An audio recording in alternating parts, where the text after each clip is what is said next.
অধ্যাপক রেহমান সোবহান বাংলাদেশের একজন প্রবীণ বিশিষ্ট ব্যক্তি এবং অর্থনীতিবিদ। তিনি দেখেন কি বলছেন। বলছেন, গণতান্ত্রিক ব্যর্থতার সুযোগ নিয়েছে মুক্তিযুদ্ধ বিরোধী শক্তি। তার মানে আমরা গণতান্ত্রিকভাবে আমাদের এই পট পরিবর্তনটা আমরা ঘটাইতে পারিনি। এর সুযোগ নিচ্ছে মুক্তিযুদ্ধ বিরোধী শক্তি।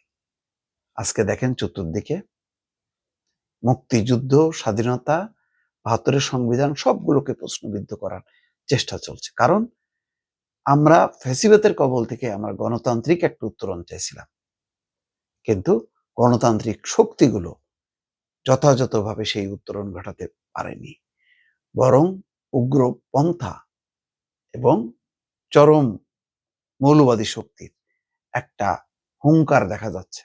মনে হচ্ছে পরিবর্তনটা তারা করেছে, গণতান্ত্রিক পরিবর্তন হয়নি, গণতান্ত্রিক সংগ্রাম আন্দোলনের মধ্য দিয়ে যেন পরিবর্তন হয়নি। অথচ গণঅভ্যুত্থানে সাধারণ মানুষ অংশ নিয়েছে। প্রত্যাশা একটাই ছিল যে এই পরিবর্তনের মধ্য দিয়ে গণতান্ত্রিক শাসন ব্যবস্থা পুনঃপ্রবর্তন হবে, কিন্তু রাজনৈতিক দলগুলো সেই দায়িত্ব পালন করতে পারেনি।